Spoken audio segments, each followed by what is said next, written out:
நமக்கு பின்னாடி பேசுறதை பத்திலாம் நம்ம கவலைப்படவே கூடாதுங்க. அவங்கள விட நம்ம 2 அடி முன்னாடி இருக்கோன்றதை நினைச்சு பெரும் போட்டுக்கிட்டு போயிட்டே இருக்க வேண்டியதுதான். என்னுடைய பிகினிங் ஸ்டேஜ். வணக்கம் நண்பா, வெல்கம் டு ஆர்கேவன் சேனல். த ராஜா சபை பிரபாஸ் நடிப்பு இயக்கத்தில் வெளிவந்த படம் தான் இந்த படம். டைரக்டர் மாதுர் தர்ஷன் அவருடைய இயக்கத்தில் வெளிவந்த படம் தான் இந்த படம். இது தெலுங்கு, தமிழ், மலையாளம் இந்த 3 லாங்குவேஜ்லேயும் பேன் இந்தியா லெவலுக்கு ரிலீஸ் ஆகிருக்கு. இப்போ ஜனவரி 9ல், அதாவது ஜனவரி 9நாலே நிறைய பேருக்கு ஜனநாயகன் தான் ஞாபகம் வந்துச்சு. ஜனநாயகன் பெரிய போராட்டத்துக்கு அப்புறம் அது ரிலீஸ் பண்ண மாட்டேன்னு சொல்லி தேதி பின்னர் அறிவிக்கப்படும் மாதிரி 21ஆம் தீர்ப்பு மாற்றிட்டாங்க. இதுக்கு மத்தியில் பராசக்தி ஒரு பக்கம் டீம் முடிஞ்சிச்சு. இந்த படத்தில் தெலுங்கு சினிமாஸில் இருக்க இந்த ராஜா சிவி படம், பிரபாஸோட படம் எப்படி கால் பதிச்சிச்சு, எப்படி படம் ஓடிச்சு அப்படின்றது தான் இந்த வீடியோ ரிவ்யூவில் பார்க்க போகிறோம். அதுக்கு முன்னாடி இந்த சேனலை சப்ஸ்கிரைப் பண்ணவங்க சப்ஸ்கிரைப் பண்ணிக்கோங்க. இந்த படத்தில் யாரெல்லாம் பிரபாஸ், நித்யா அகர்வால், மாளவிகா மோகன், சஞ்சய் துவி, பூமி இரான் இவங்க போன்ற ஏகப்பட்ட நட்சத்திர பட்டாங்கன்னு வச்சுருக்காங்க.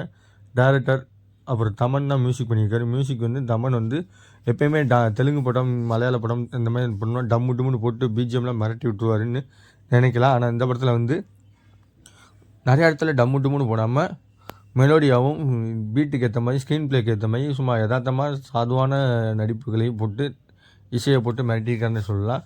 இந்த படத்தில் பார்த்திங்கன்னா ஒரு பாவப்பட்ட வில்லனாக இருக்கார். அவருக்கு ஒரு கட்டத்தில் மேலே கோவப்பட்டு போகும்போது ஒரு ஆக்ஷன் சீன்ஸ், இந்த மாதிரி ட்ராமா சீன்ஸ்லாம் வந்துக்கிட்டு இருக்குது. ஒரு இடத்துல அந்த ட்ராமா சீன்ஸ் இந்த மாதிரி போயிட்டு இருக்கும்போது திடீர்னு காமெடி, ஃபன்னு, லவ்வு, திடீர்னு ஒரு பாட்டு இந்த மாதிரி வச்சுக்கிறாங்க. இந்த படத்தை பார்க்கும்போது நிறையா பேருக்கு எதிர்பார்த்தது கடுப்பாகுது. ஆனால் தெலுங்கு சைடு இந்த படத்தை வேறு லெவலில் கொண்டாடிக்கிட்டு இருக்காங்கன்னு சொல்லலாம். தமிழ் சினிமாவுக்கு அந்தளவுக்கு பிடிக்குமான்னு பார்த்திங்கன்னா பிடிக்காது. ஏன்னா இப்போ தளபதி விஜயோட ஜனநாயகன் பகவந்த் கேசரி ரீமேக்குன்னு சொல்லி ஓட்டினாலுமே அந்த படத்தை பார்க்குறதுக்கு அந்த பக்கம் ஆடியன்ஸ் இருந்தாலுமே இந்த பக்கம் ஆடியன்ஸ் அந்தளவுக்கு விரும்ப மாட்டாங்க.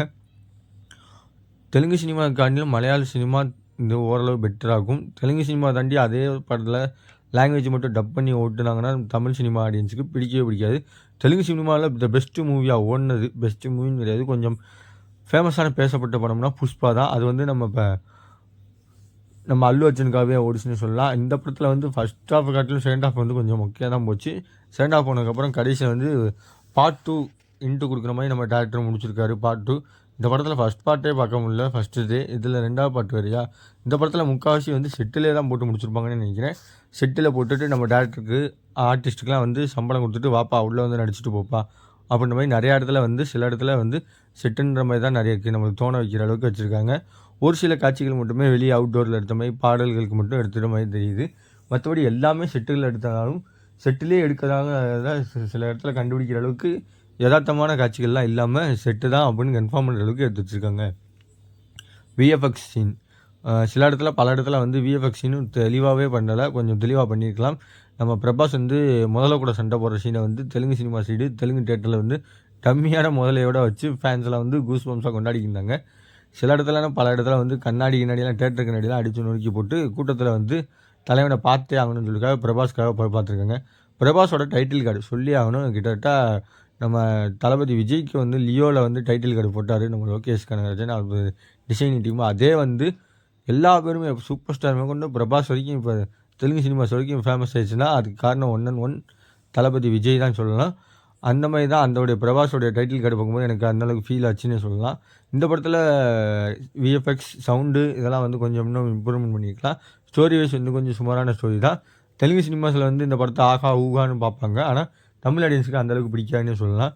இந்த படத்துக்கு ஆர்கேவன் சேனல் ரேட்டிங்னு பார்த்தீங்கன்னா 5க்கு 3.25 தருவேன். இது 1 டைம் வாட்சல் மூவி. ஜனநாயகன், பராசக்தி இது 2 டிலே ஆனதுனால இந்த படத்தை போய் பார்க்குற கூட்டமும் ஒன்று இருக்குது. அந்த விதத்தில் இந்த கூட்டம் ஓரளவாக பார்க்கலான்னு தான் சொல்லலாம்.